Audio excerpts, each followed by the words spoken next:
वो मैंने ऑन कर दिया वहाँ पे। हाँ मैं समझ गया।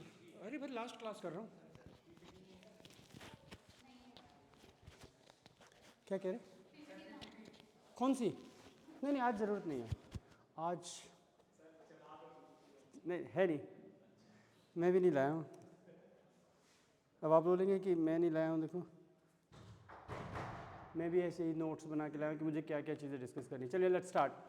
So far we have discussed about entrepreneurship, right? So from my side, whatever required in the syllabus related to entrepreneurship, we have discussed that. So last topic or last chapter you can call it, which is corporate entrepreneurship. So we'll discuss today about what is it, why it is important, what are the advantages of corporate entrepreneurship, why startup should think on this, and people, those who are working for some organization, how they can get that entrepreneurial opportunity within the organization, as it is clear by name itself, corporate entrepreneurship. We also call it, this is also called as intrapreneurship. entrepreneurship का related है intrapreneurship, right? So generally बच्चे कई बार क्या होता है कि confused भी हो जाते हैं, so don't get confused. Corporate entrepreneurship and intrapreneurship are same thing.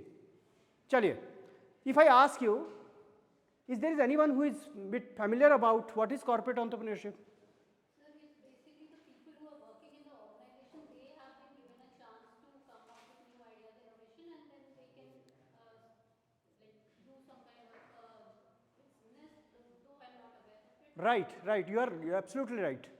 This is something, when people, those who are working for some organization, they are coming forward, they are pursuing any idea, and they are creating something new, but for the parent organization. It is something like, see, we have studied entrepreneurship, right?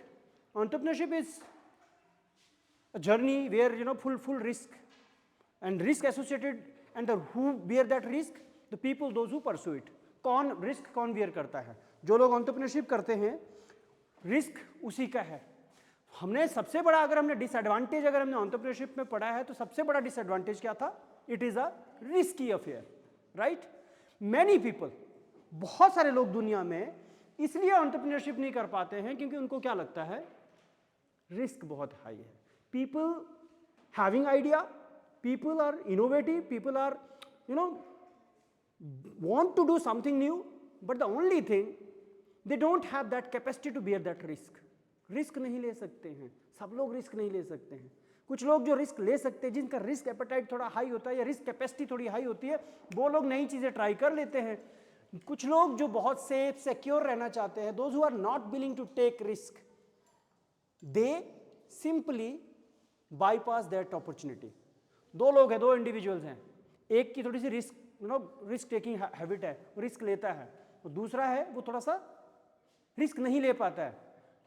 दोनों को ही एक idea आ रहा है, जिसका risk taking apatite high है, जिसको risk ले सकता है, वो उसको परस्यू कर रहा है, दूसरा नहीं कर रहा है क्योंकि उसको क्या लगता है? उसको डर लगता है। डर किस चीज़ का? फेलियर का। डर किस चीज़ का? कुछ खोने का। डर किस चीज़ का? क्योंकि अनसर्टेनिटी है, श्योर कुछ नहीं है। यार मैं ये ट्राई करूंगा तो पता नहीं क्या होगा कि नहीं होगा। सपोज हम सब लोग एक ऑर्गेनाइजेशन में काम करते हैं, ठीक है? दो लोग हैं, दोनों को एक बिजनेस करने का एक आइडिया था, दो लोग डिस्कस करते हैं सब। अब उसमें से एक मैं हूं जिसको लगता है कि यार मैं जॉब नहीं छोड़ सकता हूं, आई can not leave the job, क्योंकि मुझे मेरी अपनी सर्कमस्टांसेस अलग हो सकते हैं ना। हो सकता है कि जो मेरा पार्टनर है वो अनमैरिड है, घर से वेल ऑफ है, किसी तरह की कोई रिस्पॉन्सिबिलिटी नहीं है, तो उसके पास चांस है, उसको लगेगा कि ठीक है यार कोई बात नहीं, जॉब तो कल को और दूसरी पकड़ लेंगे। लेकिन अगर मेरे पास फैमिली है, मेरे बच्चे पढ़ते हैं, घर पे पेरेंट्स हैं, घर को उनको भी देखना है, बहुत सारी चीज़ें, even though that idea was mine, मुझे सब कुछ मतलब उस आइडिया के बारे में सारी चीज़ें पता है, फिर भी मैं नहीं परस्यू कर रहा हूँ। क्यों नहीं कर रहा हूँ? क्योंकि मैं I am not, no, risk appetite नहीं है, या मेरी सर्कमस्टांसेस मुझे अलाउ नहीं कर रहे कि मैं उस चीज़ को ट्राई करूं। ऐसे में उस बंदे ने ट्राई किया, वो सक्सेसफुल हो गया, और मैं एम्प्लॉय था, एम्प्लॉय हूँ और एम्प्लॉय ही रहूँगा। समझ आ गया? एक सिनारियो मैंने आपको बता दिया कि एंटरप्रेन्योरशिप की जब हम बात करते हैं, ऐसे लोग जो अभी मैंने एग्जांपल दिया अपना, मेरे जैसे लोग जो इनोवेटिव, क्रिएटिव या कुछ नया करना चाहते हैं लेकिन रिस्क नहीं ले सकते हैं, तो ये बड़ी कंपनियां, ऑर्गेनाइजेशंस क्या करती हैं? They allow them, they give them that space, that freedom, that financial support and all possible facilities so that one can pursue their idea. एक तो ये एस्पेक्ट हो गया।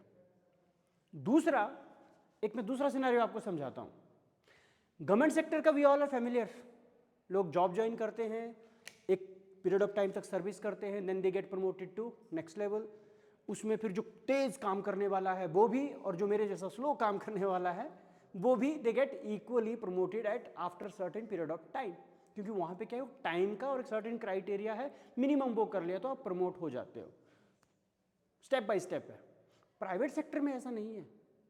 प्राइवेट सेक्टर में आज मैंने कोई प्राइवेट कंपनी ज्वाइन करी है, इफ आई हैव जॉइंड एक प्राइवेट ऑर्गेनाइजेशन ज्वाइन किया है मैंने, if they find that I am full of potential, so वो मुझे 3-4 हाइक एकदम दे के मुझे लीडिंग पोजीशन पे लेके आ सकते हैं।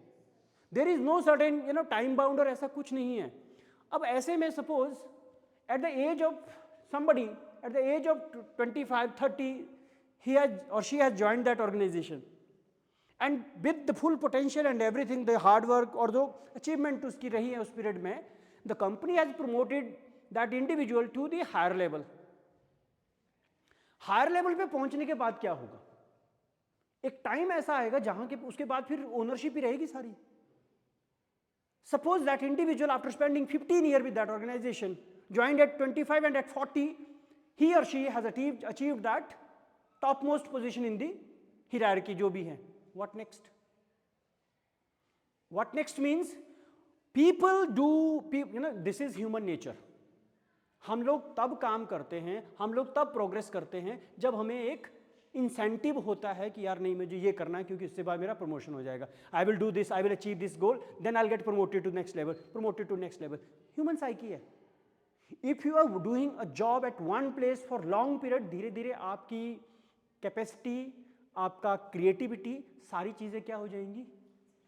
डम हो जाएंगे। हम लोग मशीन हो जाएंगे। वो काम कर रहे वही कर रहे और कुछ नया सोच भी नहीं रहे, कर भी नहीं रहे हैं। ऐसे में क्या होता है, जब एक इंडिविजुअल किसी प्राइवेट ऑर्गेनाइजेशन में बहुत यंग एज में या बहुत जल्दी जो है एक टॉप पोजीशन पे पहुंच गया, उसके बाद उसके पास क्या क्या ऑप्शंस हो सकते हैं? सोचो आप।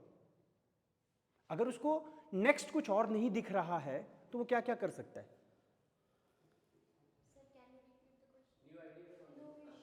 One by one, don't throw like this है। आपने बोला रिपीट करने के लिए, मैं थोड़ी देर में रिपीट करता हूं। आपने बोला कि न्यू आइडिया पे काम करेगा, न्यू बिजनेस अपना करेगा, स्विच कर सकता है। एज अ कंपनी, आप स्टार्टअप फाउंडर के हिसाब से, झिलमिल में आऊँगा आपके पास भी, ठीक है। एज अ स्टार्टअप फाउंडर सोचिए, हमारे लिए मान लो हम लोग वो एक ही जगह पे हो गया ना, स्टैग्नेशन हो गया उसकी लाइफ में, बोर होना शुरू हो जाएगा। और जो लोग क्रिएटिव लोग होते हैं, जो इनोवेटिव लोग होते हैं, वो बहुत जल्दी बोर हो जाते हैं अगर उनको कुछ नया करने को ना मिले, क्योंकि उनके अंदर जो क्या कहेंगे उसको हम, एनर्जी है, वो अलग लेवल होता है।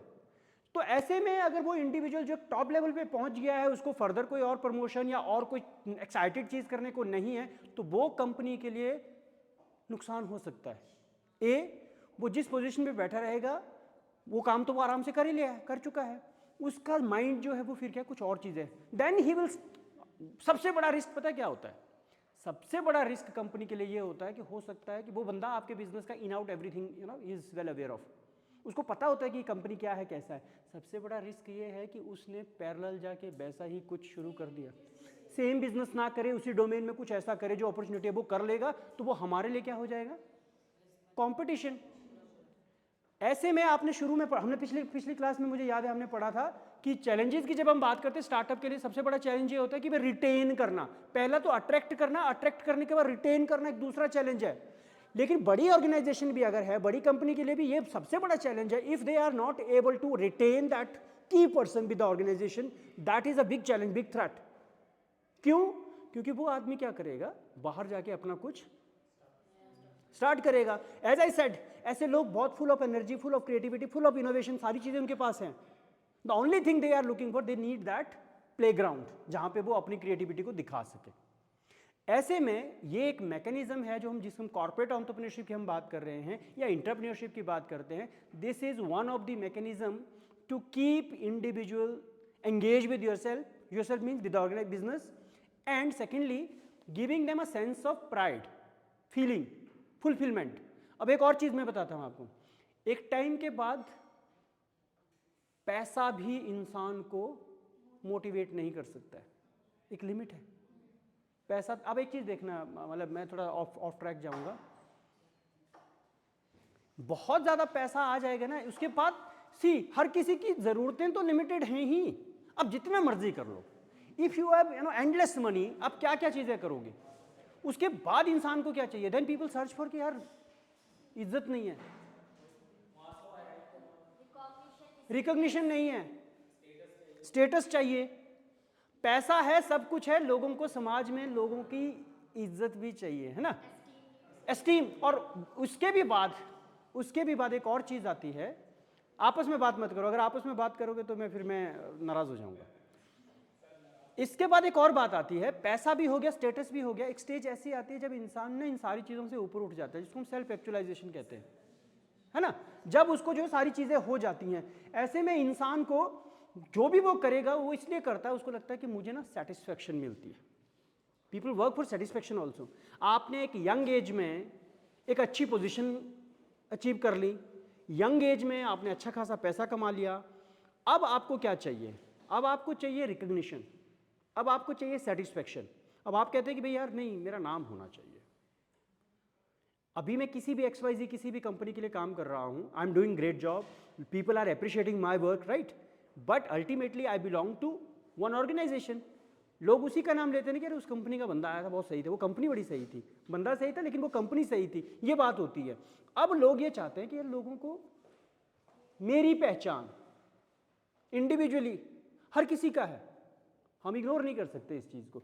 सबको रिकॉग्निशन चाहिए, सबको वो एक्सेप्टेंस चाहिए, सबको चाहिए कि लोग उसके काम को जाने। If you remember, since very first lecture we were talking about entrepreneurs are the people those who want to be recognised by their work, उनके काम से। सर, जैसे आपने कहा कि पहले मॉनेटरी से, मतलब जो मॉनेटरी बेनिफिट है उनसे हम सेटिस्फाई हो गए, then we move to recognition, उससे हम मोटिवेट होते हैं कि कुछ और। हाँ, लेकिन ऐसा भी तो हो सकता है कि हम स्टार्टिंग से ही ये चाहते हैं कि हमारा नाम हो। वो थोड़ी है। अब एक चीज़ ये भी है, खाली नाम होने से काम नहीं चलता है ना,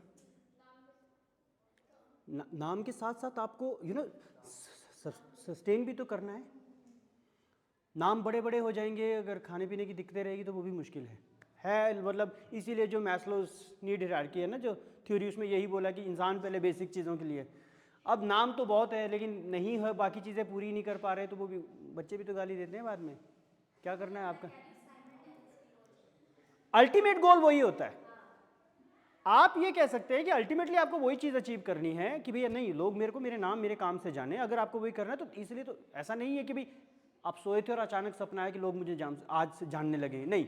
आपको जो है वो स्टेप बाय स्टेप, मिशन आपका क्या है, ऑब्जेक्टिव आपका क्या, वो क्लियर होता है। Coming back to the point, अभी तक हमने 2-3 सिनेरियो डिस्कस कर लिए जहां पे हमने ये कहा कि लोग जो क्रिएटिव लोग हैं अगर किसी ऑर्गेनाइजेशन के अंदर काम करेंगे तो उनको एक टाइम तक जो है उसके बाद उनके पास करने को कुछ नहीं होता। दूसरा, वो लोग, ऐसे लोग अगर कंपनी को छोड़ के जाएंगे, बिजनेस को छोड़ के जाएंगे, डिटैच कर लेंगे अपने आप को, तो वो कंपनी के लिए बहुत बड़ा एक नुकसान होता है, थ्रेट होता है। ठीक है, इसके अलावा अगर एक और चीज हम ये देखें, कंपनी को मैंने एक चीज आपको बताया कि कॉन्टिन्यूसली इनोवेटिव रहना जरूरी होता है। कॉन्टिन्यूसली इनोवेटिव होना क्यों जरूरी है? क्योंकि आपको मार्केट में रेलेवेंट रहना है। सक्सेसफुल होना बाद की बात है, if you are relevant you are successful. अगर आप मार्केट नीड, मार्केट डिमांड के साथ मैच करते हो अपने आप को, आप सक्सेसफुल होंगे ही होंगे। If your product, if your services are solving problem of the masses, they are solving the problem of your customers, so you are going to be successful, no one will stop you. But the thing is, आपको आज जो चीज आप कर रहे हैं, कल को आपसे बेहतर करने वाला दूसरा आएगा तो you will get replaced. And in that sense, that's why I said people want to be relevant in the market. और relevant रहने के लिए ये जो creative लोग हैं, ये जो innovative लोग हैं, इनका आपके organization में रहना बहुत ज़रूरी है. If they are there, if they are creating something new, if they are delivering you value, you will be able to retain that position in the market. अब आपको समझ आया कि ये कॉर्पोरेट एंटरप्रेन्योरशिप क्यों जरूरी है. कॉर्पोरेट एंटरप्रेन्योरशिप, अगर मुझे आपको सिंपल साधारण सी भाषा में अगर आपको मुझे समझाना है तो कॉर्पोरेट एंटरप्रेन्योरशिप क्या है? It is entrepreneurship, it is nothing new. Same entrepreneurial activities, same entrepreneurial functions, but under the umbrella of a organization. जहां पे अगर नुकसान होता है तो वो किसका होता है? ऑर्गेनाइजेशन का. लेकिन अगर सक्सेसफुल होता है ऑर्गेनाइजेशन के साथ साथ उस क्रिएटर का भी नाम होता है. इसी को हम क्या कहते हैं? इसको कॉर्पोरेट एंटरप्रेन्योरशिप कहते हैं. बहुत बेसिक सी एक जो डेफिनेशन कॉर्पोरेट एंटरप्रेन्योरशिप की मैं आपके साथ रीड करता हूं. कॉर्पोरेट एंटरप्रेन्योरशिप और entrepreneurship refer to the practice of fostering entrepreneurial thinking, innovation and process within established organization. It involves employees acting like entrepreneur by developing and implementing new idea, products or services that benefits the company. Means वो सारी चीजें, opportunity identification, product development, marketing, everything, ये सारी चीजें कहाँ से करेगा? Entrepreneur करेगा, इंडिविजुअल, लेकिन करेगा किसके लिए? ऑर्गेनाइजेशन के लिए. अब इसमें आप बताओ, आप डिबेट ये भी तो हो सकता है ना कि यार अल्टीमेटली है तो उसी को, तो इसमें क्या हो गया फिर? मतलब वो एम्प्लॉय वाला ही तो काम हो गया. वो नहीं लग रहा आपको कि जब मुझे वो सारे काम जो मैं एक एज एन एंटरप्रेन्योर करना चाहता हूं, मुझे करने के लिए छूट तो है, लेकिन कर मैं अल्टीमेटली ऑर्गेनाइजेशन के लिए रहा हूं, तो मेरे को क्या बेनिफिट हुआ? लेकिन यहां पे ट्विस्ट है. आप लोगों ने गूगल का सुना होगा. गूगल का जो वर्क कल्चर है, गूगल कहता है कि 20% of your work time you can devote on your personal projects within organisation. Personal means the work you want to pursue. वो फ्रीडम है आपको कि जो आप चीज क्रिएट करना चाहते हो. एक देखिए, दो चीजें होती है. जब कभी भी आप जॉब करते हैं ना, कहीं पे भी बहुत सारे लोग वर्किंग होंगे, आपको पता होगा, आपका जॉब प्रोफाइल, जॉब डिस्क्रिप्शन बिल्कुल डिफाइंड होता है. Am I right? आपको पता होता है कि if you are appointed, if you are recruited for X position, there are certain expectations of the company that you will perform all these jobs. वो आपका क्या है? डिफाइंड रोल है. ऐसा होता है कि नहीं होता है? लेकिन गूगल वहां पे ये कहता है कि फिर भी 20% ऑफ जो आपका टाइम है, उसमें से, उस टोटल टाइम में से 20% टाइम आप जो आपका डिफाइंड जॉब है, डिफाइंड टास्क है, उसके अलावा अपने टेस्ट के, अपनी प्रेफरेंस के या अपने इंटरेस्ट के काम में डिवोट कर सकते हो. तो ये जो फ्रीडम है 20% टाइम, इसके क्या क्या एडवांटेजेस हो सकते हैं? आप सोचिए, अगर ये 20% नहीं होगा तो क्या होगा, और 20% देने से क्या क्या होगा, जरा बताइए मुझे इस एक पॉलिसी से. हाँ जी.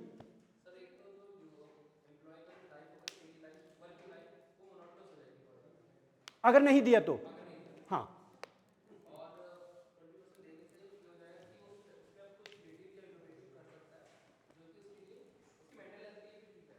एक्साइटमेंट खत्म हो जाती है. If you are doing the same kind of job, अगर आप सेम काम लगातार कर रहे हैं तो आपके ना, आप बोर होना शुरू हो जाएंगे, एक्साइटमेंट खत्म हो जाएगी, आपको लगेगा आप मशीनरी जैसे हो जाएंगे, और आपकी बॉडी भी ना हैबिचुअल हो जाती है. धीरे धीरे आपको ना वो मतलब काम लगने ही नहीं लगेगा. आपको लगेगा कि यार ये तो मेरा मतलब क्या है, ये कुछ नहीं है. आप कुछ कह रही हैं? उनका जो मतलब ऑफिस वर्क है वो भी इम्प्रूव होगा, क्योंकि उनका माइंडसेट थोड़ा अच्छा रहेगा. वो तब होगा. अब एक चीज समझिए, अब मैं बात आता हूं उस पर. जब आपको इस तरह की फ्रीडम दी जाती है कि जो आपका यूजुअल काम है उसके अलावा 20% टाइम जो है आप कुछ नया, कुछ भी इस ऑर्गेनाइजेशन से रिलेटेड, इसके मेन गोल से अलाइन होते हुए कुछ भी करना चाहते हो, आप कर सकते हो. इट्स नॉट ओनली कि आप सिर्फ टाइम नहीं देते, टाइम के साथ बाकी रिसोर्सेज भी प्रोवाइड करते हैं. और जब वो रिसोर्सेज प्रोवाइड करेंगे, सारी चीजें प्रोवाइड करेंगे, तो आपको ना आपकी जॉब थोड़ी हैपनिंग लगने लगेगी.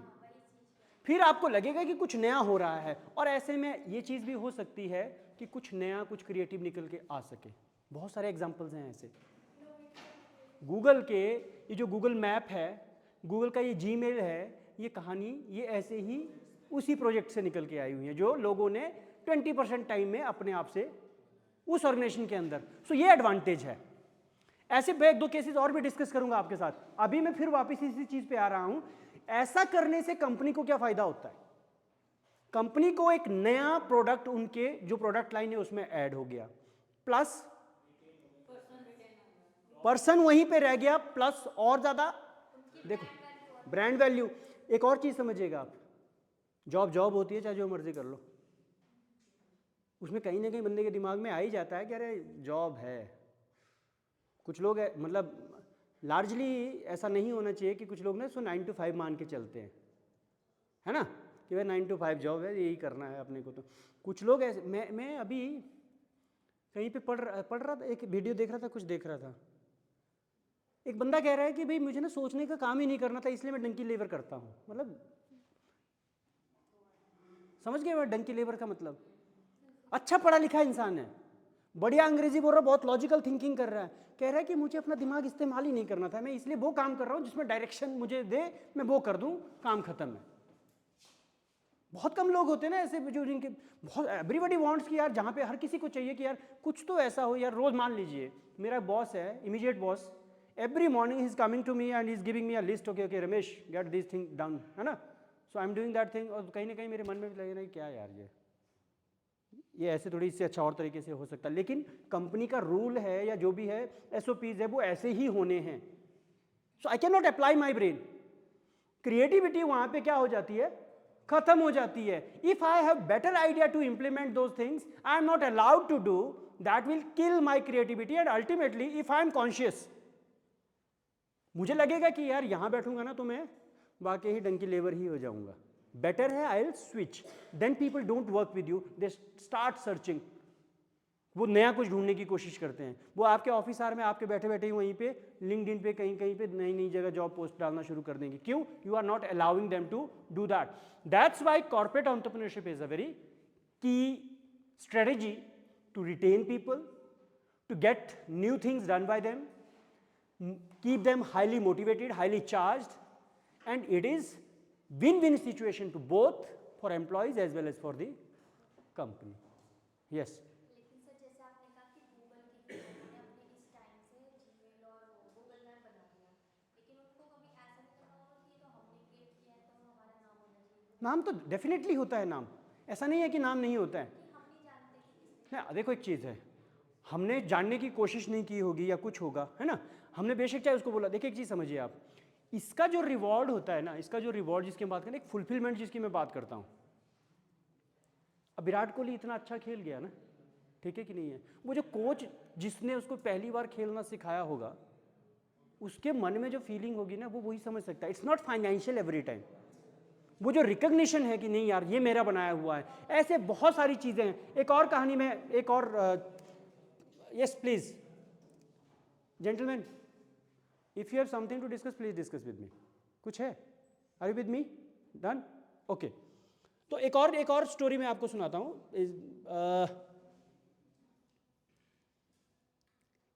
3M करके कंपनी सुनी है आप लोगों ने? 3M, हाँ, बताना कौन सी है? 3M कंपनी, हाँ वह बिल्कुल सही बोला ये। 3M बहुत पुरानी कंपनी है, सुन लीजिए, मैं थोड़ी सी कहानी मैं भी लेके आया हूँ, मुझे भी बताने दीजिए, आपस में बात करोगे तो कैसे चलेगा। 3M कंपनी ना, इसने भी मतलब आज की बात नहीं है ये, 68 से उसकी उस ज़माने की बात है।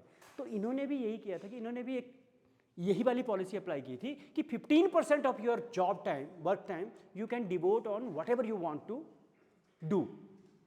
तो ऐसे में एक बंदा, एक इंजीनियर जो भी काम कर रहा था, उसने एक प्रोडक्ट बनाया। वो ये प्रोडक्ट बनाना चाहता था कि भाई ऐसा कुछ ग्लू बनाऊं जो बहुत, उसको एयरप्लेन में कहीं लगाने के लिए कुछ बनाना था, बहुत स्ट्रांगली जो उसमें वो लग जाए। लेकिन जब उसने वो एक्सपेरिमेंट किया, सब कुछ किया, लेकिन उसका जो ग्लू था वो उस क्वालिटी का नहीं था कि वो वाली उसमें, वो बहुत थोड़ी देर के लिए स्टिक होता था। समझ रहे हो? अब उसका वो फेल्ड प्रोजेक्ट, एक दूसरा बंदा होता है उसी कंपनी में, ये बात है 68 की जब उसने ये बनाया, 74 में एक उन्हीं की कंपनी का बंदा जो चर्च में गाने वाने गाता था, वहाँ पे जो उसकी जो बुक होगी, डायरी होगी, जो भी होगी, उसमें वो क्या रखता था, बुकमार्क रखता था। अब वो जैसे ऐसे स्टैंड में रखना, वो बुकमार्क बार बार गिर जाता था, तो वो उस चीज़ से परेशान था। तो उसको ध्यान आया कि यार हमारी ही कंपनी का एक बंदा था, नाम मुझे ध्यान नहीं आ रहा उसका, कि भाई उसने ना एक ऐसा ग्लू बनाया था जो बहुत ज़्यादा स्ट्रांगली स्टिक नहीं करता है और निकालने पे पेज को डैमेज भी नहीं करेगा। ये जो ग्लूज जिसको हम ये स्टिकी नोट्स बोलते हैं ना, ये वहाँ की इन्वेंशन है। This is the result of corporate entrepreneurship, जहाँ पे उन्होंने प्रोजेक्ट दिया लोगों को काम करने के लिए, एक बंदे ने काम करा, एक बंदे ने जो काम करा वो क्या हो गया, उसका फेल्ड प्रोजेक्ट था उसका, क्योंकि उसको एक बहुत स्ट्रांगली स्टिक करने वाला ग्लू बनाना था, बट वो नहीं बन पाया उससे जो प्रोडक्ट बना, उसके एक्सपेरिमेंट से जो प्रोडक्ट बना वो कैसा बना, स्टिक तो होता है लेकिन वो छूट जाता है, आपने देखा होगा है ना।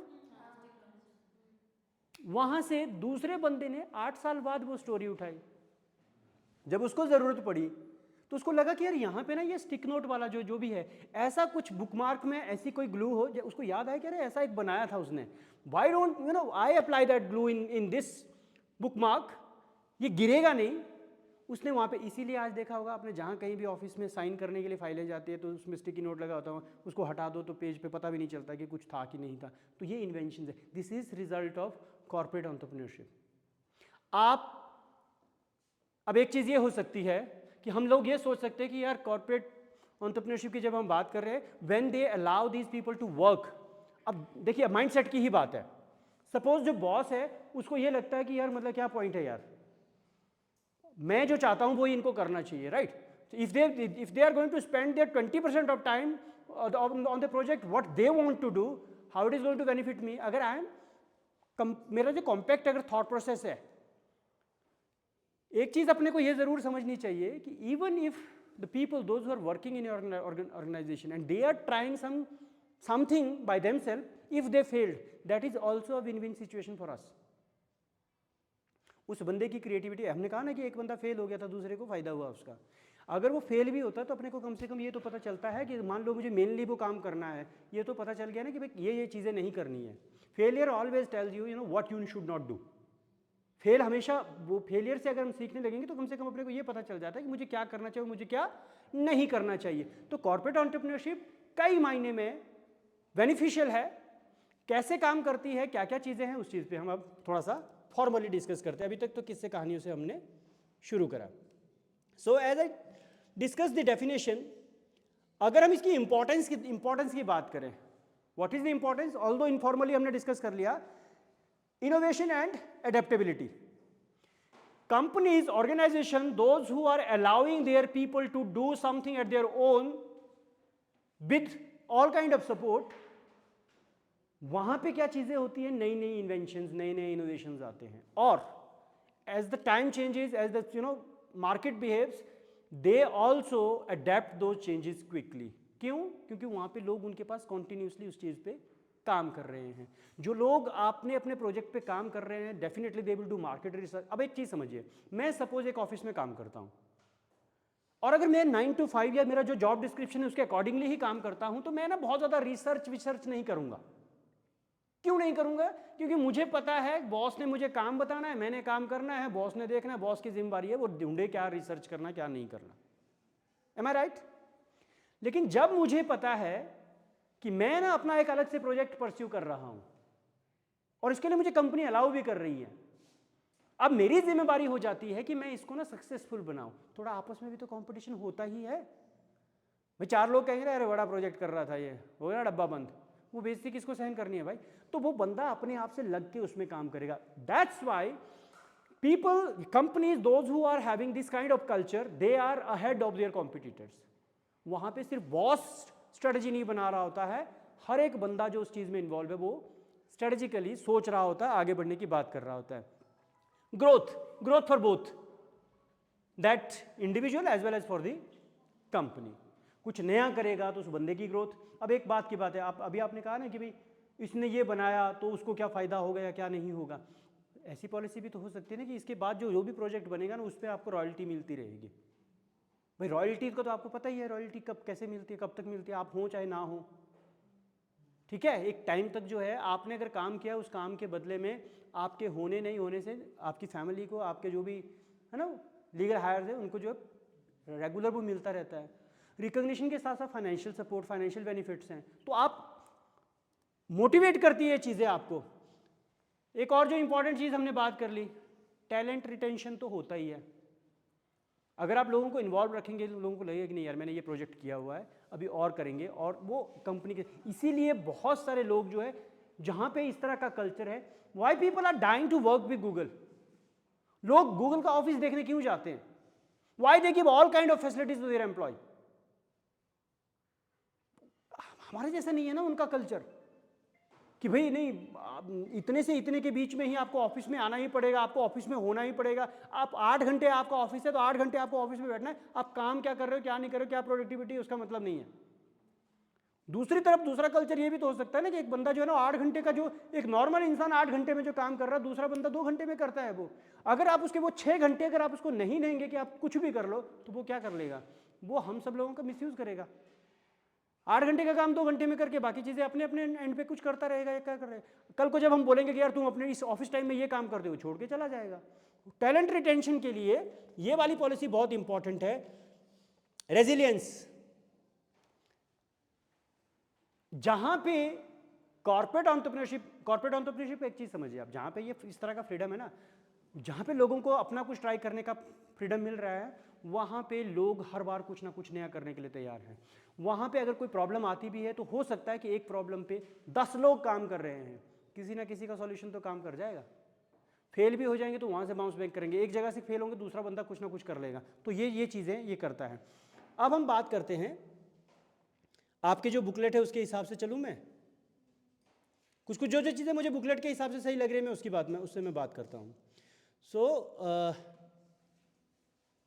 इसके नेचर की अगर हम बात करते हैं, जैसे यहाँ पे आपकी बुकलेट में अगर आप देखें, it is very clearly mention. ये अनदर गुड एग्जांपल, एप्पल का iPod is also result of corporate entrepreneurship. Apple is also example, Apple launch जो कि बहुत बड़ा प्रोडक्ट है, ये भी इसी पॉलिसी का ही है, जहाँ पे उन्होंने अपने एम्प्लॉय को बोला कि यार किसी एम्प्लॉय के दिमाग में आया होगा मुझे ऐसा कुछ करना है, उन्होंने बोला कि यू कैन डू, तो वो आईपॉड लेके आया। एक बहुत बड़ा प्रोडक्ट, बहुत बड़ा शिफ्ट था उस टाइम पे। तो जब हम फ्रीडम देते हैं, लोगों को बताते हैं कि आप ये कर सकते हो। देखो एक सिंपल सी बात है, अभी जैसे हम लोग यहाँ पे बैठे हुए हैं, मैं यहाँ से जो कुछ चीज़ें बोल रहा हूँ, हो सकता है बहुत सारे एग्जाम्पल आप लोगों के दिमाग में आ रहे होंगे, लेकिन अभी क्या है कि हमारा सेटअप ऐसा है कि मुझे ही बोलना है यहाँ से, या बीच बीच में जब मौका मिलता है तो मैं अलाउ करता हूँ। कंपनी में भी अगर यहाँ से बैठा बॉस ही अगर सारी चीज़ें गाइड करेगा तो बहुत इनोवेटिव लोग, बहुत क्रिएटिव लोग जो है ना, वो धीरे धीरे वहाँ पे बंद हो जाएंगे। वो सोचना, रिप्लाई करना, रिस्पॉन्ड करना भी छोड़ देंगे। और इससे होगा क्या? एक ही जो बंदे के जो दिमाग चल रहे हैं ना, वो ही चलेगी, जो ज़रूरी नहीं है कि वो फिट बैठे मार्केट के हिसाब से। तो इसलिए आपको इस चीज़ को सीरियसली, अगर कंपनीज हैं तो उनको इस चीज़ को बहुत अच्छे से देखना चाहिए, इस अपॉर्चुनिटी को। Yes please. स्टार्टअप्स में जैसे आपने बोला था कि जो सीईओ होगा वो चीफ एवरीथिंग ऑफिसर होगा, तो वो खुद ही अगर सब हैंडल कर रहा है तो इनोवेशन कैसे इंश्योर हो पाएगी, क्योंकि बाकी लोगों का काम इतना लगेगा। It's a very valid question, लेकिन एक चीज़ और याद रखिएगा, startup is a initial phase. देखो एक चीज़ है, स्टार्टअप एक इनिशियल फेज है। बहुत सारे स्टार्टअप को तो ना साल 2-2 साल तो सुध बुध भी नहीं होती कि मेरा आइडिया कहाँ है, क्या है। जब आप आइडिया पे काम करते हैं, आप शुरू से ही लोगों को अलाउ करेंगे ना, तब तो नहीं होगा पॉसिबल। ये वाली पॉलिसी स्टार्टअप के साथ ये एक्सपेरिमेंट नहीं चलेगा, क्योंकि वो खुद, देखो एक सिंपल सी बात है, अभी मैं एक और एग्जांपल आपको देने वाला था, एडोबे है ना, एडोबे, वो भी एक मैजिक बॉक्स करके एक चीज़ करता है ना, वो भी एक इनोवेशन के टाइप में एक मैजिक बॉक्स टाइप में देता है, जिसमें उस बॉक्स में $1000 इनोवेशन का प्रॉपर प्रोसेस, सारी चीज़ें डिफाइन करके वो लोगों को, अपने एम्प्लॉयज़ को देता है। They are free to use that, जो चीज़ें उसमें डिफाइन की उसके हिसाब से कुछ भी करने के लिए। अब वो कंपनी बड़ी है तो वो अफोर्ड कर सकती है। स्टार्टअप जो खुद अपने आप में फाइनेंशियल क्रंचेस में, फाइनेंशियल डिस्ट्रेस में होता है हमेशा, उसके लिए ये पॉसिबल नहीं है। गरीबी में ना मतलब 50 रुपये भी खो जाएं तो बहुत तकलीफ देते हैं, और एक वक्त ऐसा आएगा कि 1000 रुपये का नोट अब तो बंद हो गया, अगर आपकी जीन्स के साथ धुल भी गया तो आपको तकलीफ भी नहीं होगी। यू अंडरस्टैंडिंग में? पॉइंट इज, उस पैसे की वैल्यू कब कितनी है वो आपकी हैसियत पे डिपेंड करता है। किसी के लिए 50,000 रुपये ऐसे देना नॉर्मल सी बात है, किसी के साल भर की कमाई नहीं है 50,000 रुपये। स्टार्टअप शुरुआत से ही क्रंचेस में होता है, फाइनेंशियल स्ट्रेन उसको रहता ही रहता है, कंस्ट्रेंट एनवायरनमेंट है। तो स्टार्टअप, और दूसरी एक और बात, क्योंकि स्टार्टअप अभी अपने आप में ही ग्रो नहीं किया है, उसको ही क्लैरिटी नहीं है, उसको ही अभी अपना पाथ क्लियर नहीं होता है, धीरे धीरे उसको भी टाइम लगता है। तो उसको वहाँ पे रिटेन करने के लिए, एम्प्लॉयज़ रिटेन करने के लिए आपको मैंने बोला था ना, ESOPs देते हैं और नॉन मॉनेटरी बेनिफिट्स हम उनको देते हैं, वहाँ पे हम इस चीज़ को अप्लाई नहीं कर पाते।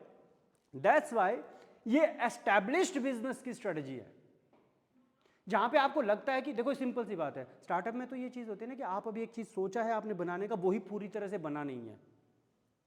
दूसरी तरफ जो एस्टैब्लिश्ड बिजनेस है, उन्होंने अपना एक नाम, अपना मार्केट शेयर, अपने मार्केट में डिमांड, सारी चीज़ें एस्टैब्लिश कर दी हैं, and then they are thinking about expanding, enhancing the value for their customer. वहाँ पे ये सारी चीज़ें हो सकती है because they have that financial support, they have that market. अभी मैंने एक थॉट लिया, एक आइडिया लिया, उसको मैं सोच रहा हूँ लोगों तक मैं थोड़ा सा पहुँचने की कोशिश कर रहा था। अभी मैंने अपने एम्प्लॉय को भी वो फ्रीडम दे दी, तो वो कुछ और लेके आएगा, तो वो मेरा तो मुझे ही क्लैरिटी नहीं होगी कि वेयर आई एम हेडिंग। तो इसलिए we can not take risk of corporate entrepreneurship. जब हम बात करते हैं तो एट स्टार्टअप फेज रिस्की है, still people may go for. You are saying something? Okay, की कैरेक्टरिस्टिक्स क्या है कॉर्पोरेट एंटरप्रेन्योरशिप की? की कैरेक्टरिस्टिक्स क्या है? Innovation. Corporate entrepreneurship is centred around innovation which involves developing new products, services, business model or processes that add value to the organization. Just for example, we have discussed Apple, Google and other cases, right? Innovation होता है इसमें, ये इसके characteristics है। अब हम बोलेंगे कि भाई हमने corporate entrepreneurship के लोगों को बोला भी कि आप 20% टाइम जो है आप अपनी मनपसंद का कर लो, और 20% के टाइम में आपका एम्प्लॉय किराने की दुकान निकाल के अपने घर पे किराना बेच रहा है, तो आपके लिए कोई इनोवेशन नहीं है उसमें। That innovation should be related to your domain, your business, aligned with the objective of your company। तब चीज़ें हैं, ऐसा नहीं है कि भाई हमने तो बोला था कि ये करेंगे, वो 20% टाइम में कह रहा है कि मैं तो ट्रेडिंग कर रहा हूँ जी, 1 घंटा जो है मैंने अपने दिन का रोज़ जो है ट्रेडिंग में रखा हुआ है, तो वो आपको बेनिफिट नहीं करने वाला। आपको ये देखना पड़ेगा। अनदर इंपॉर्टेंट थिंग जिसकी हमने शुरू से बात की, risk taking. Risk belong to whom? Company. ऐसा नहीं है कि वो ब्लाइंडली ये कहते कि ले भाई रमेश जा, क्या करना है तुझे कर। Definitely I need to come with a proposal, definitely I need to tell them कि this is the idea what I want to do. एक प्रोसेस होगा, उसके बाद वो अप्रूव करेंगे, then only they are taking that risk, right? Because they have sensed कि नहीं अगर ये चीज़ बन जाएगी तो अच्छी बनेगी।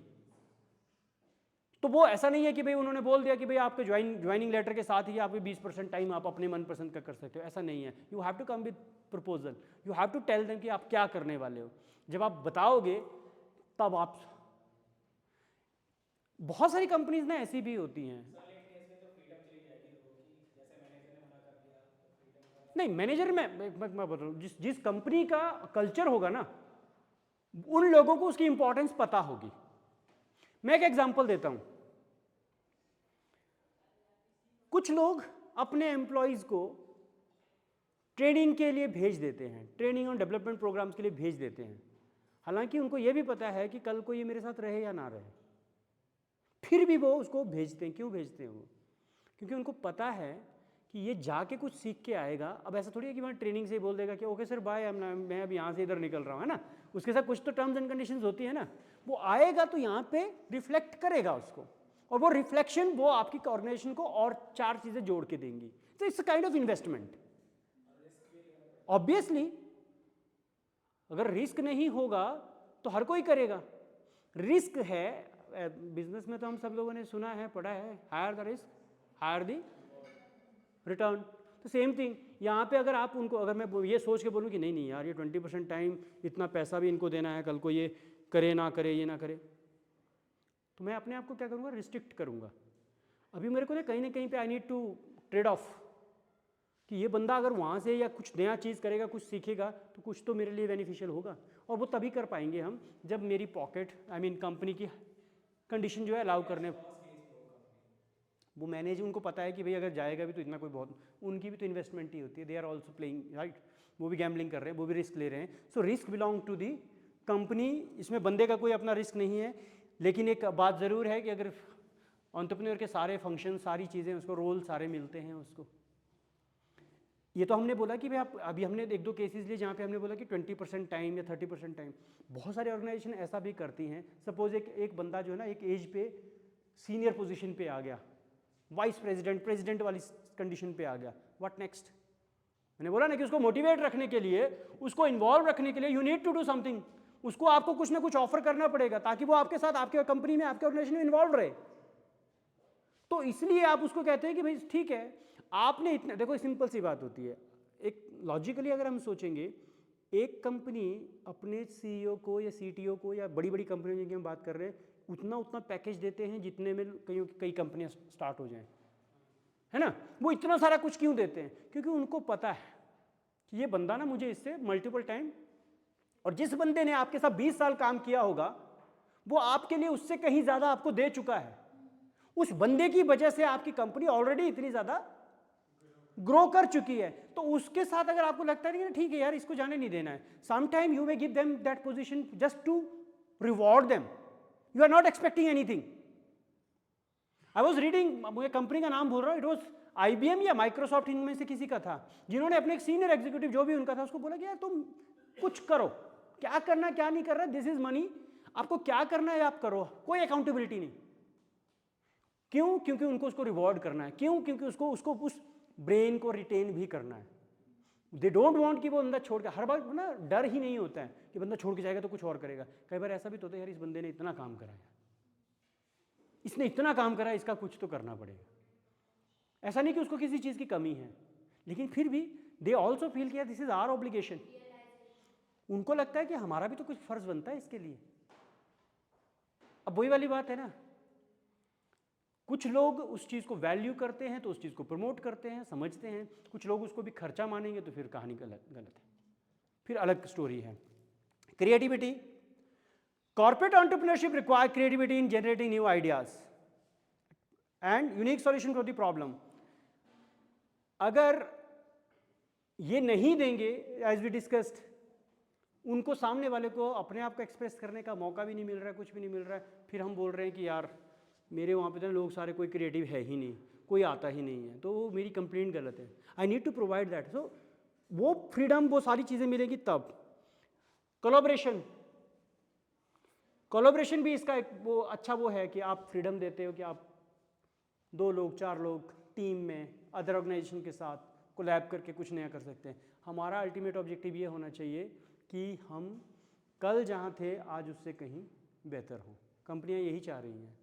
हमारी रेपुटेशन, हमारा गुडविल, हमारा फाइनेंशियल, हर सारी चीज़ें जो है ना बेटर हो, वो बेटर करने का ही चांस है। छोड़ के जाएगा तो नुकसान भी तो होता है।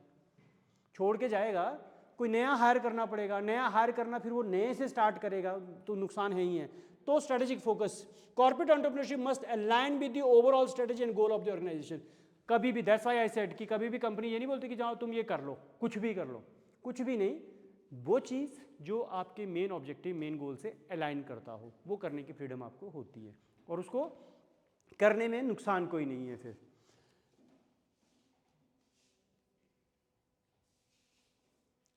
ऐसा, इसमें आपका जो चैप्टर है इसमें 2 चीज़ें बोलिए, लोअर लेवल और हायर लेवल। तीसरे पे मैं जाऊंगा भी नहीं। लोअर लेवल, जहाँ पे आप लोअर लेवल ऑफ मैनेजमेंट पे आप बोलते हैं कि आप कुछ भी, है ना, आप एक थोड़ा सा स्पेस देते हैं, या हम इसको ये भी कह सकते हैं कि we are providing them at least opportunity to express themselves.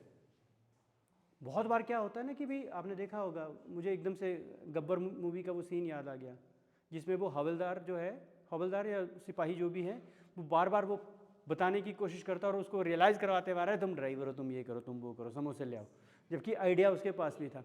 तो अगर ये कल्चर होगा हमारी ऑर्गेनाइजेशन में कि जो बंदा क्रिएटिव है, जिसके पास बेटर सॉल्यूशन है, हम उसको वो अपॉर्चुनिटी भी नहीं प्रोवाइड कर रहे हैं, तो वो हमारा नुकसान है। लोअर लेवल पे भी हम ये चीज़ कर सकते हैं। ऑब्वियसली वहाँ पे आपका ये जो मैंने आपको अभी एडोबे का $1000 वाला जो प्रोडक्ट बताया था वो लोअर लेवल के लिए ही है, कि वो लोगों को एक $1000 के साथ, एक चेकलिस्ट के साथ इनोवेशन टूल किट देते हैं कि आप कर लो कुछ भी क्या करना है।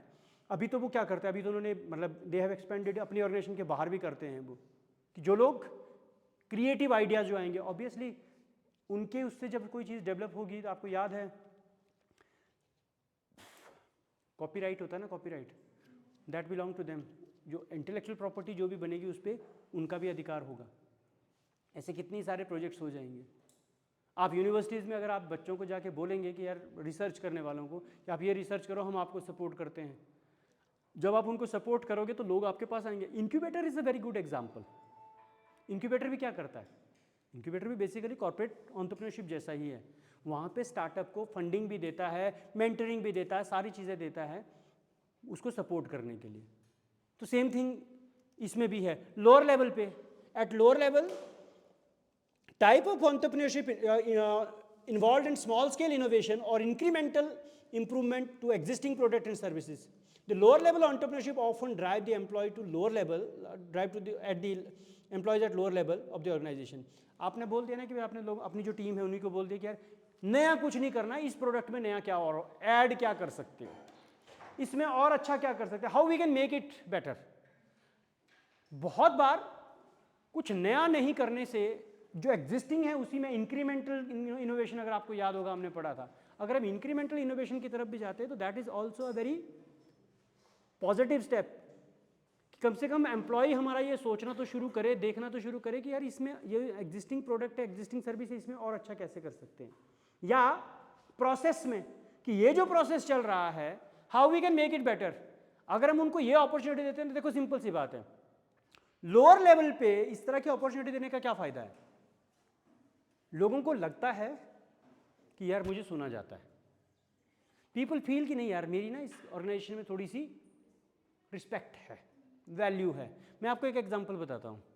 मैं तब स्कूल टीचिंग कर रहा था, कॉन्ट्रेक्चुअल था, शुरुआत के दिनों की बात है। सो वहाँ पे ना उसको पैरा टीचर बोलते हैं उस टाइम पे ना, सहायक अध्यापक। तो ऐसे ही एक मीटिंग में, फैकल्टी मीटिंग हो रही थी, स्टाफ की मीटिंग हो रही थी, उस पर मैंने एक सजेशन दिया। तो जो प्रिंसिपल सर थे उन्होंने कहा देखो पैरा टीचर होके इसने इतना बढ़िया सुझाव दिया। अब वो उनकी सोच थी उस टाइम पे, I was also a teacher. अब वो पॉलिसी के अंडर मुझे उस नाम से रखा गया, एंड वो बोलने से क्या हुआ, मुझे क्या फील हुआ कि यार ये तो एक्सपेक्ट ही नहीं करते थे, डोंट ट्रीट अस लाइक ना।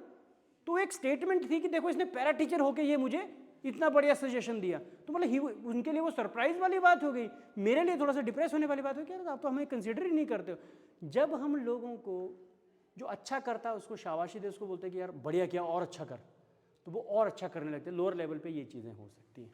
लोअर लेवल पे लोगों को एनकरेज करने के लिए, मोटिवेट करने के लिए, उनको sense of belongingness, sense of ownership देने के लिए ये पॉलिसी हो सकती है। हायर लेवल पे हमने डिस्कस कर लिया, जहाँ पे एग्जीक्यूटिव लेवल पे, स्ट्रेटेजिक लेवल पे बातें होती हैं, वहाँ पे हम लोगों को उनको इंसेंटिवाइज करने के लिए, रिवॉर्ड्स के लिए, रिकॉग्निशन के लिए। क्यों? क्योंकि लोअर लेवल पे जो कोई एम्प्लॉय काम कर रहा होगा ना, उसको अगर हम ये भी बोल देंगे ना कि तुम अगर जिसका बेस्ट सॉल्यूशन होगा उसको जो ना रिवॉर्ड दिया जाएगा, फाइनेंशियल रिवॉर्ड, वो बहुत हाईली मोटिवेटेड होंगे उस चीज़ के लिए। क्योंकि उनके लिए वो जो लमसम अगर 25,000 50,000 का अचानक से पैसा आएगा ना अबव देयर सैलरी, वो वैल्यू वो मायने रखेगा। लोअर लेवल है, अचानक से भैया हमें भी कभी एकदम से कोई बोल दे कि 2 लाख रुपए का एरिया रहा तो थोड़ा फील तो आता ही है कि यार एकदम से 2 लाख रुपए बढ़ गए हैं ना कहीं से। पॉइंट ये है कि लोअर लेवल पे आपकी चीज़ें अलग हो सकती है। When it comes to higher level, when it come to strategic level, वहाँ पे आपका डिसीजन भी स्ट्रेटेजिक होता है। वहाँ पे आप अपना मीन ऑर्गेनाइजेशन का प्लस उस एम्प्लॉय का, दोनों का रिगार्ड करते हुए, दोनों को ध्यान में रखते हुए आप उस चीज़ को लॉन्च करते हो। आप उनको उस लेवल पे जब आप उनको बोलते हैं ना कि you are giving them ownership of separate project, कि हमारी कंपनी ये एक नया डोमेन शुरू कर रही है। आपने कई बार सुना होगा, बहुत सारे लोगों को आपने अपनी सोसाइटी में, अपने रिलेशनशिप में सुना होगा लोगों को बोलते हुए कि अरे हमारी कंपनी ना अभी थोड़ा, सपोज दिल्ली की हम बात करेंगे, दिल्ली से बाहर कर रही है, पंजाब कर रही है, तो मुझे ना पंजाब का हेड बना के भेजा हुआ है। करना मुझे वही काम है जो मैं यहाँ कर रहा हूँ, लेकिन मुझे पंजाब का हेड बना के भेजा हुआ बोलते ही ना मेरी थोड़ी सी वो मुझे देता है। तो ये है कहानी। जब आप किसी इंडिविजुअल को सोल रिस्पॉन्सिबिलिटी देते हैं, आप ये कहते हो अरे सपोज XYZ कोई भी, शर्मा जी, वर्मा जी, आप ही का बच्चा, अब आप देखो इसको कैसे करना है, तो आपको ना वो लगता है कि ये प्रोजेक्ट अब मेरा है, अब ये मेरी इज्जत की बात है, अब ये मेरी रेपुटेशन की बात है, वो फिर लग जाएगा उस चीज़ को करने में। यस, फाइनेंशियली भी सपोर्ट करना पड़ेगा, रिस्क भी कंपनी का है, कंपनी का बिजनेस एक्सपेंड हो रहा है, बंदा आपके साथ रिटेन हो गया, आपने उसको, दिल्ली का था, फैमिली दिल्ली में सब कुछ थी, जैसा आपने उसको बोला कि अब आप इस प्रोजेक्ट के हेड हैं, बंदा पंजाब भी शिफ्ट हो गया। स्ट्रेटजी हायर लेवल पे, इंट्राप्रेन्योरशिप। जब जो काम एक इंडिविजुअल अपने आप कर सकता है अलग से, क्योंकि उसमें सारी कैपेबिलिटीज़ हैं, आप उसको स्ट्रेटजिकली अपनी ऑर्गेनाइजेशन के अंदर ही वो सारी चीज़ें करने के लिए फ्रीडम के साथ एक ऑप्शन दे रहे हो, अपॉर्चुनिटी दे रहे हो, वो बंदा आपके लिए कर रहा है, आपके लिए विन विन सिचुएशन है, उसके लिए भी और आपके लिए भी। इसलिए एंटरप्रेन्योरशिप या कॉर्पोरेट एंटरप्रेन्योरशिप जो है बहुत ज़्यादा सक्सेसफुल है एट हायर लेवल। मेरा लैपटॉप हो गया बंद, अब ये पता नहीं मेरे से क्या चाहता है। चल, ब्रेक जैसा तो किया नहीं कुछ अभी हमने ऐसा, नहीं क्या हो गया इसको।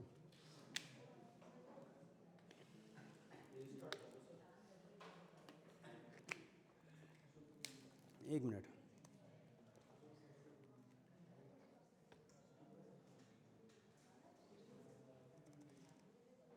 आ गया, ओह चला गया, यस इट इज हियर।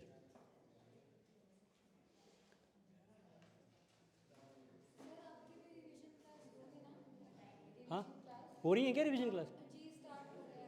कब से? चलो किसी दिन एक दिन होगा तो यहीं पे आके होगी क्या, ऑनलाइन होगी क्या है वो? ऑनलाइन होगी, दैट्स वेरी गुड।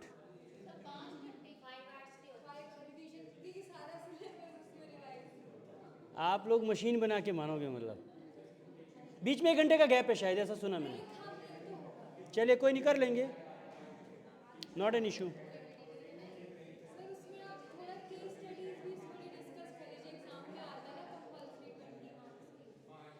हाँ केस स्टडी कर लेंगे।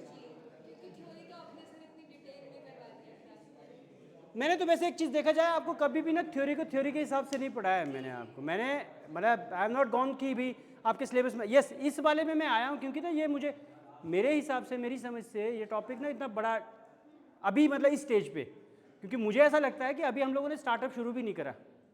लेकिन हाँ, एक पॉइंट ये हो सकता है कि when you are working for some organisation, वहाँ पे आप एंटरप्रेन्योरशिप की आप बात कर सकते हो कि भाई वहाँ पे आपको कॉर्पोरेट एंटरप्रेन्योरशिप की बात हो सकती है।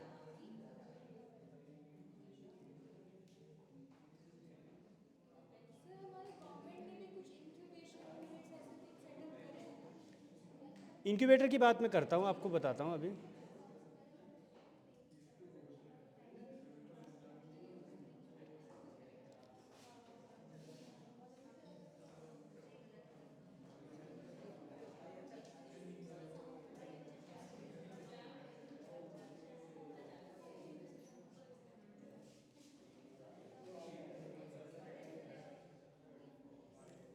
Okay, now the next topic is, इन्होंने ये मान लिया कि कल को जब आप बड़े ऑर्गेनाइजेशन बन जाएंगे, आपका जो स्टार्टअप आप शुरू कर रहे हैं वो एक बड़ी ऑर्गेनाइजेशन बन जाएगा, तो आप कैसे कॉर्पोरेट एंटरप्रेन्योरशिप को अपनी कंपनी में इन्वॉल्व करोगे या कैसे आप शुरू करोगे।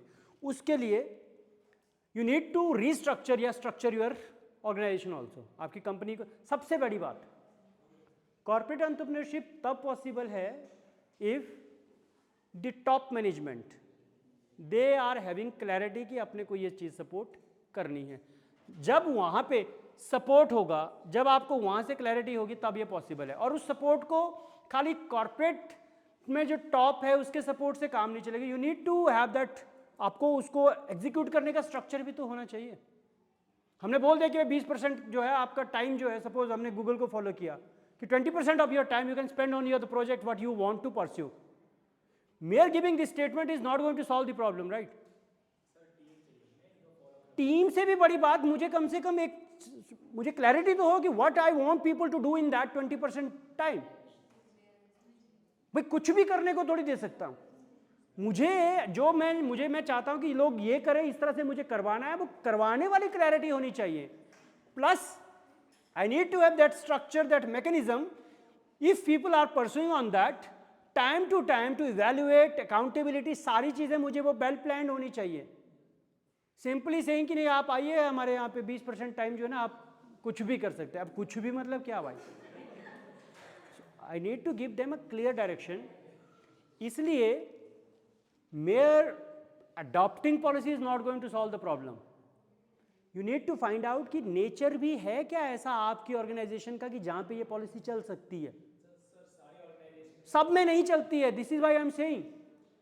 बहुत सारे बिजनेस ऐसे हैं जहां पे जो है ना वो आपको ट्रेडिशनल मेथड ही करना पड़ेगा, सालों से एक ही काम कर रहे हैं।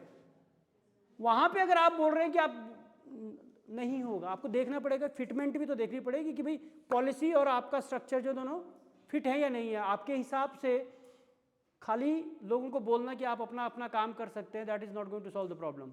आपको तैयार होना पड़ेगा। और ऐसी चीजें वहां पे ज्यादा हो सकती हैं जहां पे क्रिएटिविटी का काम है, जहां पे इनोवेशन का काम है, जहां पे मान लीजिए कि अपने को क्रिएटिविटी चाहिए ही नहीं, क्या करोगे वहां पे? क्रिएटिविटी। सो आपको एनकरेज क्रिएटिविटी। जब हम बात करते हैं structuring a company for entrepreneurship, corporate entrepreneurship involves creating an environment that fosters the innovation, risk taking and willingness to experiment. यहाँ जहाँ पे एक्सपेरिमेंट हो सकते हैं, जहाँ पे नई चीज़ें हो सकती है, ये वहीं पे एप्लीकेबल है। Encourage creativity. Creating an environment that encourages creativity, idea generation is essential for fostering corporate entrepreneurship. आपकी जो बुक है वहां पे खाली एंटरप्रेन्योरशिप लिखा, वो कॉर्पोरेट एंटरप्रेन्योरशिप है, ठीक है। This can involve providing employ with the resources such as time, space, tools and to pursue their own project and idea.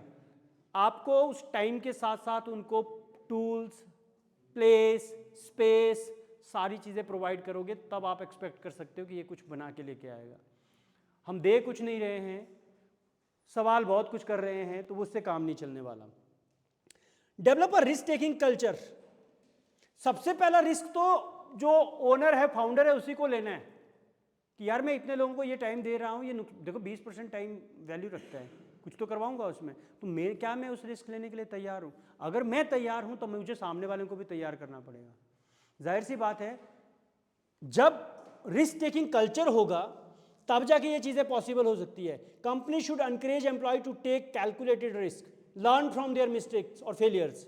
This can involve rewarding employees who take risk and recognise that failure is inevitable part of innovation process. ये तो अपने को समझना ही पड़ेगा कि failure, आपने बहुत सारे लोगों को सुना होगा, कोट भी पढ़ा होगा कि हम फेल नहीं होते हैं। फेल क्या होता है? फेल आइडिया होता है। मैंने एक आइडिया पे काम किया, फेल हो गया, मैं फेल नहीं हुआ, आइडिया फेल हुआ, that means I am still ready to work for another. क्योंकि यहाँ पे कहीं पे भी फुल प्रूफ नहीं है। बंदे ने शुरू तो किया था कि ऐसा स्टिक, ऐसा ग्लू बनाने के लिए जो बहुत ज़्यादा सॉलिड स्ट्रांग होगा, लेकिन वो फेल हो गया, वो नहीं बन पाया, लेकिन बनी कुछ और चीज़, लेकिन हुआ। क्रिएटिविटी की मैं बात कर रहा हूँ। एक जगह पे जब एक तरह का नुकसान होता है, जो क्रिएटिव बंदा होता है ना, उससे कोई दूसरी चीज़ें कर लेता है। एक एग्जाम्पल मुझे बार बार याद आता है, गुजरात में जब मैं अहमदाबाद में गया था, वहाँ पे एक चीज़ बताया था, एक मिनरल वाटर आता है, आव के नाम से आता है वहाँ पे, शायद बहुत बढ़िया डिज़ाइन सी कैप के साथ एक आता है। तो उन्होंने उसकी स्टोरी सुनाई। वो जो पानी है, वो पैक्ड वाटर है, वो ना बंदे ने, किसी ने राजस्थान में या कहीं पे जो ये स्टोन निकलता है ना, स्टोन माइनिंग के लिए लीज पे लैंड ली थी। और जब वो स्टोन माइनिंग कर रहे थे तो इन बिटवीन वहाँ पे क्या हो गया, पानी रिसने लग गया। अब मेन पर्पज़ क्या था उनका? Stone mining. अब पानी रिस रहा है, दैट मीन डेंजरस, कभी भी नुकसान हो सकता है ना। तो बहुत सारे लोग जो है, नॉर्मल लोग होते थे, वो सोचते कि यार नुकसान हो गया, इतने की लीज ली थी, ये पानी रिसने लग गया तो ये बंद करना पड़ेगा। तो उन्होंने कहा कि पानी निकल रहा है भैया, इसी को बेचो। They pack that and packed water शुरू हो गया। सो ये क्रिएटिविटी। नेचुरल रिसोर्स से जो भी आता है ना, जो रिश्ता हुआ पानी आता है, द बेस्ट फिल्टर। चश्मे का पानी जितने भी होते हैं, क्यों लोग उसको ऐसे ही पी लेते हैं? क्योंकि वो इतनी लेयर से फिल्टर होके आपके पास पहुंचता है ना। तो वो वाला पानी भी ऐसा नहीं है कि उन्होंने वहीं से भर के दे लो, झिलमिल तुम लो, ये रमेश तुम लो। Obviously drinkable water, they have establish a plant over there, वहाँ का पानी उन्होंने पैक करके इससे अच्छी प्योरीफाई करके सारी चीज़ें करके उन्होंने बेचा उसको। पॉइंट हियर इज कि भाई एक जगह पे ये क्रिएटिविटी है। सॉरी,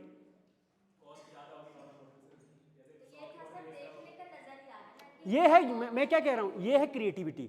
आप कैसे चीज़ों को देखते हो। बहुतों के लिए जो नुकसान हो जाता है, दूसरों के लिए वो फायदा हो जाता है।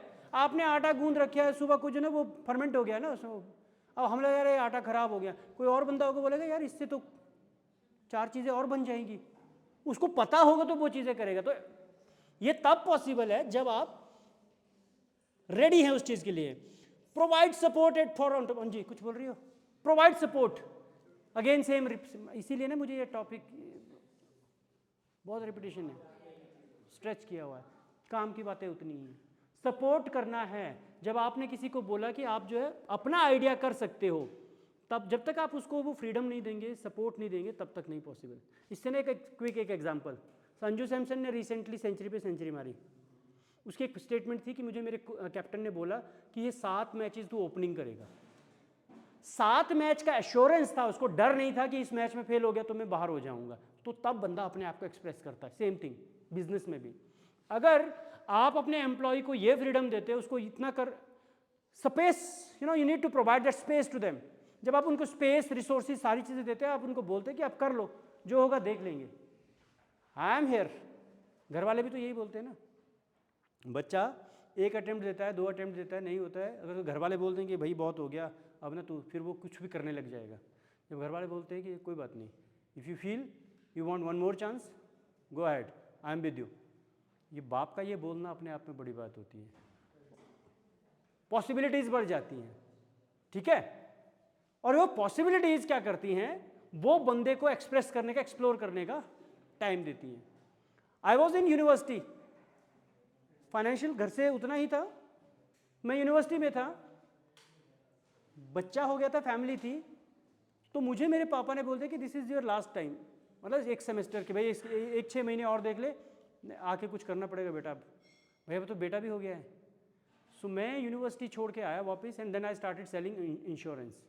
तो मुझे लगा कि और कुछ तो कर नहीं सकता, इंश्योरेंस तो बेच ही सकता हूँ, तो मैंने इंश्योरेंस बेचना शुरू किया। और मेन बाइल जॉब की अपॉर्चुनिटी आई, तो then I move to teaching. अब मुझे नहीं मालूम मैंने तब सही किया या नहीं किया, लेकिन yes I am enjoying it.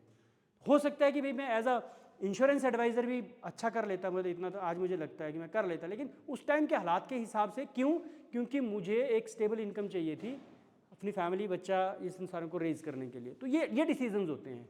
जब आप सामने वाले को एम्पावर करोगे, empowering means when you provide them all possible things, उससे भी बड़ी बात, you are giving them an assurance कि जो भी नुकसान होगा कोई बात नहीं, हम देख लेंगे।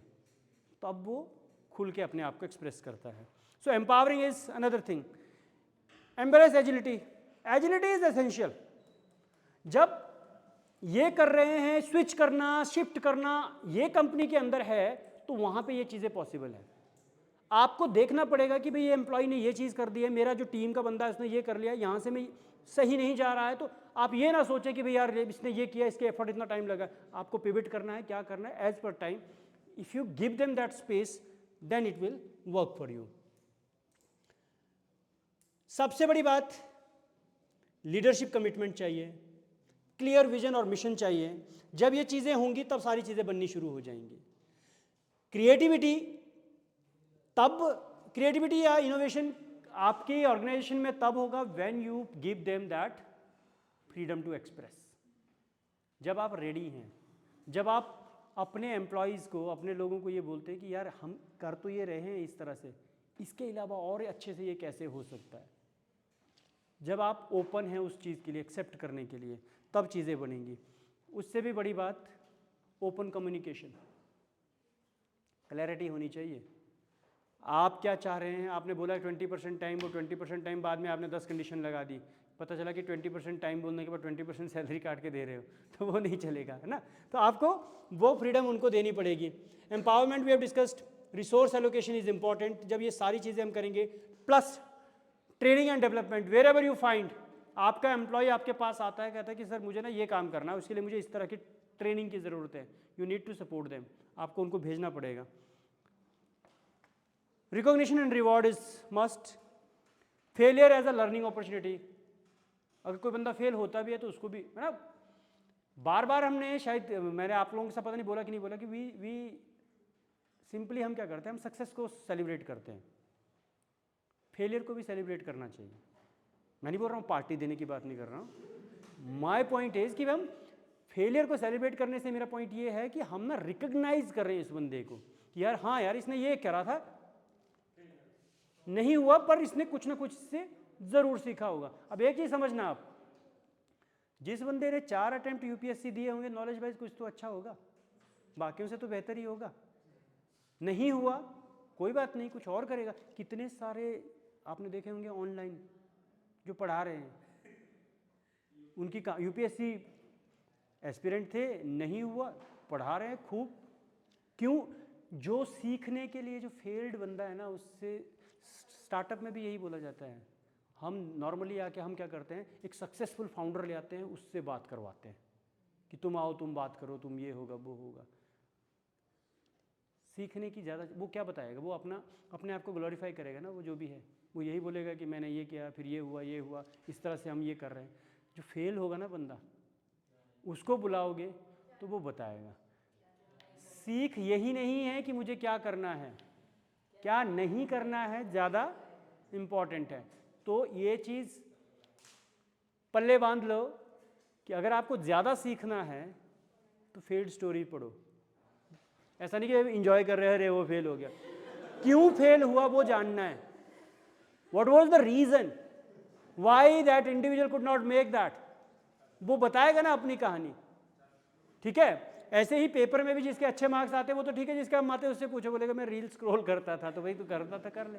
तो कहानी ये है, तो अपने को फेलियर को भी सेलिब्रेट करना है। फेलियर, मैंने ये लाइन पढ़ी थी कि खुद फेल होकर अपनी गलती से सीखने से अच्छा है, टाइम वेस्ट करने से अच्छा है कि दूसरों की गलती से हम सीखें, जिससे कि अगर बहुत बढ़िया पॉइंट बोला इसने, अगर मुझे दूसरों अपनी ही गलती से सीखना होगा ना तो 7 जन्म कम पड़ जाएंगे मेरे को अपने आप को सही इंसान बनाने में। ऑब्जर्वेशन हम क्यों बोलते हैं, मैंने बहुत शुरू से ही आपको बोला कि observation is very powerful tool. आप ऑब्जर्व करोगे, मैं यहाँ पे आके अभी एक चीज़ से देखिए, मैंने यहाँ पे आके ना बहुत सारी चीज़ें बोल दी, वहाँ बैठ के आपने क्या क्या सीखा, क्या सुना, वो तो सीखा, मेरी कहाँ कहाँ गलतियाँ हुई वो भी तो सीखी ही होंगी ना। कम से कम बंदे को ये पता होता है कि यार मैं जब जाऊँगा ना तो मैं ये नहीं करूँगा, मैं ये नहीं बोलूँगा, ये चीज़ें भी हैं।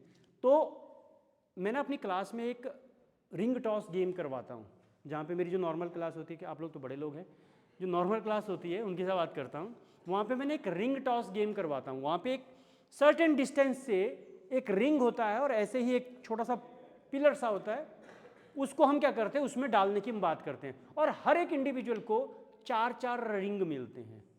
मतलब कितनी अपॉर्चुनिटी होगी उसको, 4 अपॉर्चुनिटी होती है ना डायरेक्ट। लेकिन जो बंदा ऑब्जर्व कर रहा होता है ना, उसके लिए जो मान लो लास्ट में आ रहा है ना, उसने सारे को अगर ढंग से ऑब्जर्व किया तो उसकी, अगर मान लो जी वहाँ पे 100 लोग थे ना, तो उसके पास 396 प्लस एक्सपीरियंस है उसको, क्योंकि उसने 396 टाइम उसने देखा कि रिंग कहाँ से गया, किस डायरेक्शन में गया। इसको कहते हैं ऑब्जर्वेशन।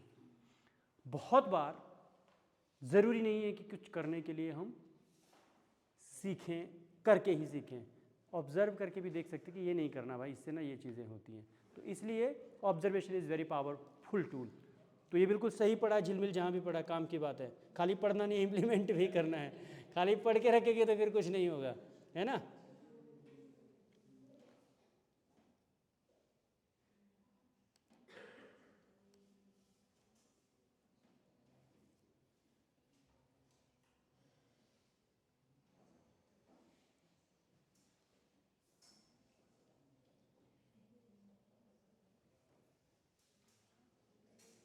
वो जो मैं स्टिकी नोट की बात कर रहा था, उसको हम क्या कहते हैं उसको, हाँ,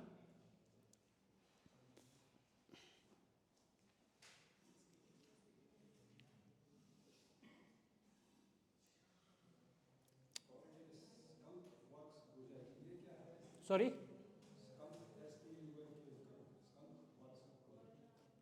कौन से पेज पे मुझे बताइएगा? Sorry 206, let me check. मैंने भी ना काम की बातें देखी होंगी इसमें।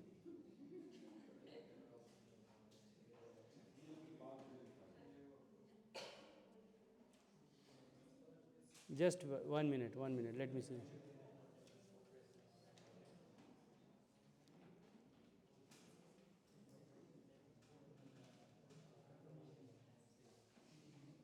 अच्छा ठीक है,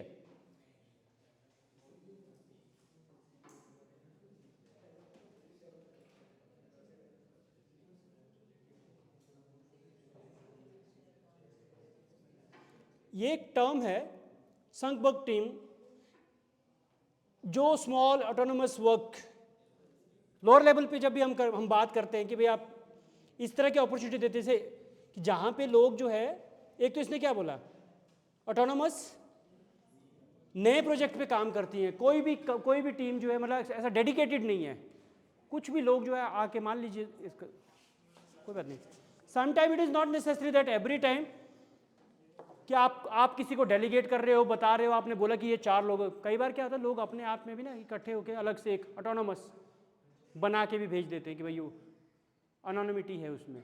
ये भी एक कल्चर है, ये भी एक तरह। IBM के इंजीनियर का इसने एक एग्जाम्पल दिया हुआ है, दे हैव आइडेंटिफाइड की and developed a new business opportunity with in the company using this approach. ये एक तरीका है, मुझे भी आई am not very much familiar about this, ये है क्या, तो इसको देखेंगे अगर आप रिवीजन क्लास की बात करें तो उसमें हम इसको भी डिस्कस कर लेंगे क्या है ये। अच्छा एक और चीज़ है, ये इसमें आपने बहुत बढ़िया चीज़ मुझे याद दिलाई। कॉर्पोरेट एंटरप्रेन्योरशिप की जब हम बात करते हैं, बहुत सारे बड़े कॉर्पोरेट एंटरप्रेन्योर्स क्या करते हैं, वो एक्विजिशन को भी एक कॉर्पोरेट स्ट्रेटजी की तरह लेते हैं, एक्सपेंशन स्ट्रेटजी। ये भी एंटरप्रेन्योरशिप है। कुछ लोगों को वो हेड ही बना देंगे, कुछ लोगों को ये काम ही दे देंगे कि आप जो है हमारे बिजनेस से अलाइंड कितने तरह के बिजनेसेस हैं, क्या क्या चीज़ें हो सकती हैं, उनको एक्वायर करने का। ये भी एक कॉर्पोरेट एंटरप्रेन्योरशिप का ही एक तरीका है, जिसको मर्जर एक्विजिशन या स्ट्रेटेजिक पार्टनरशिप को रिलेटेड कर सकते हैं। अब ये भी आप किसी एक बंदे को असाइन कर सकते हो, पूरा जो है आपका काम है कि इस कौन क्या एग्जाम्पल याद नहीं, अभी एग्जाम्पल मुझे ना बहुत आड़े टेढ़े एग्जाम्पल याद आते हैं। You remember, I don't know आप लोगों ने देखी कि लक एक मूवी आई थी। अरे आप लोग मेरे जैसे हो क्या? कौन सी? संजय दत्त। संजय दत्त ने एक बंदा ही हायर कर रखा है जो लकी लोगों को ढूंढता है, डैनी। भाई साहब समझ आ गया आप लोगों को? ये वो वाला तरीका है।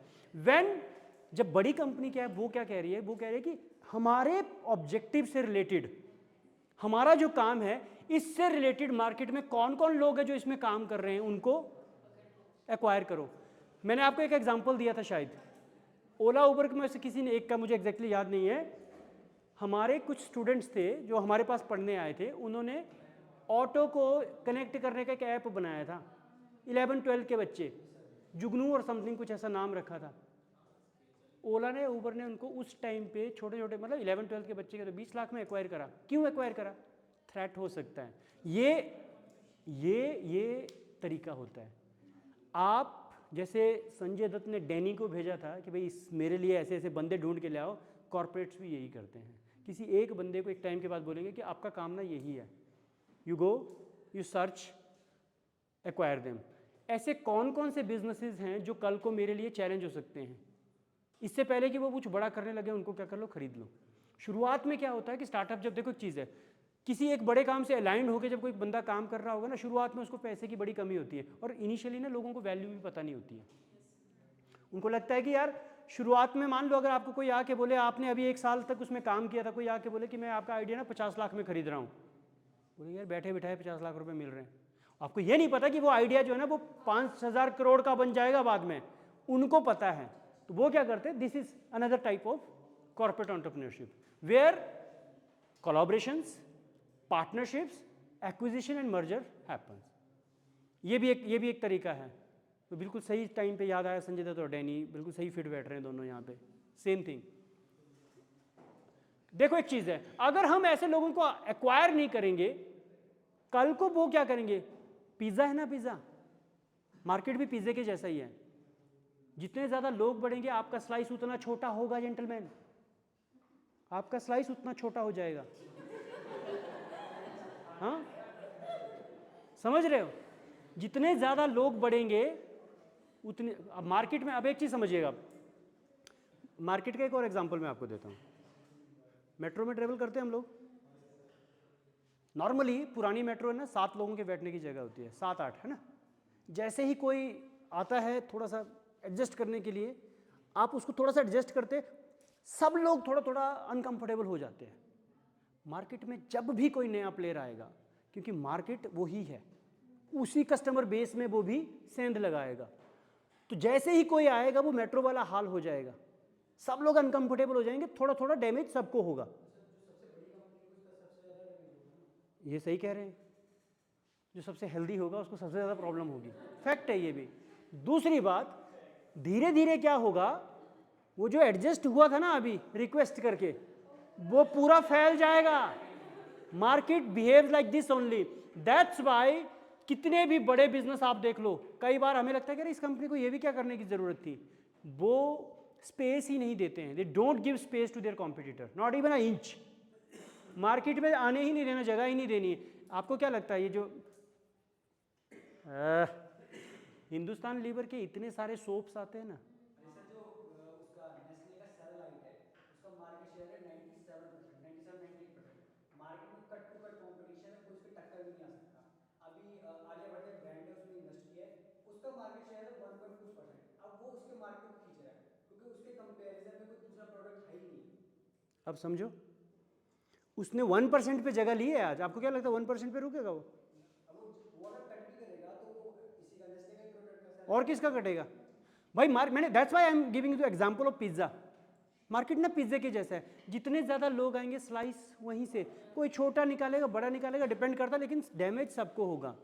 तो इसलिए ये जो एक्विजिशन वाली जो कॉर्पोरेट एंटरप्रेन्योरशिप का जो टाइप है, ये इसलिए काम करती है। उनको पता है कि आज नहीं तो कल ये बंदा अगर मार्केट में आया तो it is going to harm me, so better acquire कर लो। इसके लिए उन्होंने एक डैनी बना के रखना है, दौड़ाना है कि तुम्हारा काम ही ये है कि इससे संबंधित क्या चीज़ है उसको एक्वायर कर लो, ठीक है भाई। मैं बिजनेसमैन हूँ, मेरा तो काम ही है, मैं तो यही चाहता हूँ। आप एक चीज़ बताओ, आप इतने कल्याणकारी बिजनेसमैन हो सकते कि आप बोल रहे हैं कि यार इतना बड़ा मार्केट है, आधा तुम रखो, ऐसा होता ही नहीं है, तो मोनोपोली हो जाएगी। ये तो बिल्कुल फैक्ट है, चाहते भी वो लोग यही हैं। जियो ने फ्री फ्री फ्री दे के बाद में क्यों 350 रुपये लेने शुरू कर दिए बताओ? इतना बड़ा मार्केट शेयर उन्होंने बना लिया, ये कहानी है। तो अभी ना अपने पास जब हम पढ़ रहे होते हैं, हमारे पास दोनों हैट्स होते हैं, एक बार मार्केट वाला, एक बार स्टार्टअप वाला, तो दोनों पहन के देखना पड़ता है कि अभी क्या होगा उसके क्या होगा। तो आपका बात सही है आप, हाँ यस प्लीज़। सर कुछ कंपनीज ऐसी भी तो होंगी कि वो इतना उनका ब्रांड नेम बन चुका है कि कोई आता जाए जाता जाए उनको कोई फर्क नहीं पड़ना, उनका जितना है वैल्यू बेस्ड उतना ही रहेगा। नहीं, फ़र्क तो पड़ता है, ऐसा नहीं है कि फ़र्क नहीं पड़ता है, लेकिन कहानी क्या है, अगर आप इस चीज़ को इग्नोर कर दोगे ना कि हमें फ़र्क नहीं पड़ता कौन आया कौन गया, नहीं।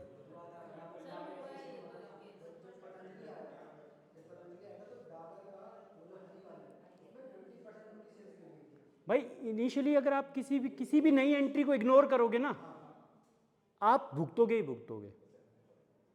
अगर आपने ये सोच लिया कि अरे हमें कोई फर्क नहीं पड़ता, ये तो सबसे मतलब मैं कहूंगा कि भाई डेंजरस सोच है ये।